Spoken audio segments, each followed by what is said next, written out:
भगवान श्री राम आए, धरती की पुकार थी इसलिए आए, रावण का अनाचार था इसलिए आए, राक्षसी अत्याचार था इसलिए आए, भक्तों की विकलता थी इसलिए आए, उनका प्रेम था इसलिए आए।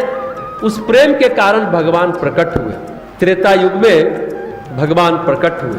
वैसे भगवान राम जितना रामायण काल में प्रासंगिक थे उससे भी ज़्यादा लगता है आज और अभी प्रासंगिक है, इसलिए कि समाज मर्यादाएं, वर्जनाएं, विधि निषेध, सामंजस्य, सेवा, सहायता, सदाचार इससे चलता है।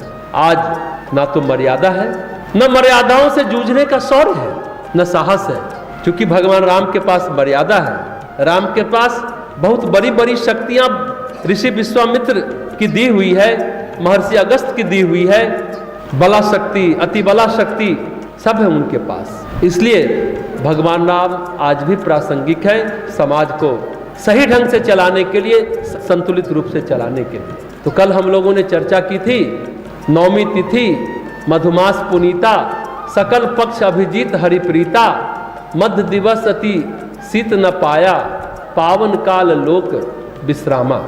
गोस्वामी तुलसीदास जी बालकांड के 190 दोहे के बाद की चौपाई बता रहे हैं कि भगवान राम का जन्म, राम का प्राकट्य कैसे हुआ।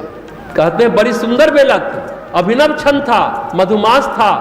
मधुमास कहते हैं चैत्र महीने को, जो ये चैत्र चल रहा है ना, रामनवमी के दिन भगवान राम का प्रकटीकरण होता है। मधुमास के महीने में भगवान राम अयोध्यापुरी में जन्म लेते हैं, क्योंकि सभी जगह मिठास टपकती है चैत्र महीने में, खुशियां आती हैं, फसल पकते हैं, पेड़ों में बौर यानी मंजर लगते हैं, महुआ की सुगंध भी मदहोश करती है। इसलिए इस चैत्र महीने को मीठा महीना कहते हैं, मधुर महीना कहते हैं, मधुमास कहते हैं। चैत्र महीने की नौमी तिथि है प्रभु के आगमन की। नौमी तिथि तक ये नवरात्रि चलती है।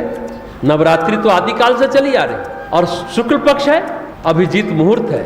अभिजीत मुहूर्त इस बार जो भगवान राम की प्राण प्रतिष्ठा, पुनर्प्रतिष्ठा की गई, वो भी अभिजीत मुहूर्त में 12 बजे दिन में। अभिजीत मुहूर्त 12 बजे दिन में ही लगता है, और उसकी विशेषता है कि वह विजय मुहूर्त है। वैसे पुष्य नक्षत्र को भी विजय नक्षत्र माना जाता है, वैसे ही अभिजीत मुहूर्त को भी विजय मुहूर्त माना जाता है। विजय घड़ी का मतलब क्या है? विजय घड़ी का मतलब है प्रभु के आगमन से ही दुख, दुविधा, दुराभाव, दुर्गति सब पर विजय प्राप्त करने के लिए भगवान स्वयं आए हैं। ये भगवान का आगमन, परमेश्वर का आगमन, राम का आगमन जैसे शंखनाद है, भगवान आने वाले हैं, विजय होने वाली है, दुष्ट दुर्जनों की पराजय होने वाली है, साधु सज्जनों की विजय होने वाली है। तो मध्य दिवस 12 बजे दोपहर में, चैत्र महीने में दोपहर में, जो चैत्र महीने का दोपहर बहुत सुहावना होता है, न ज्यादा सर्दी न ज्यादा गर्मी। काल देवता भी इस समय सबसे पवित्र क्षण में है, लोगों को शांति देने वाला वातावरण छाया हुआ है। ऐसे समय में राम आए। गोस्वामी जी आगे की चौपाई में कहते हैं, शीतल मंद सुरभि बह बाऊ, हर्षित सुर संतन मन चाऊ, बन कुसुमित गिरिमन मनियारा, स्रवहि सकल सरिता अमृत धारा।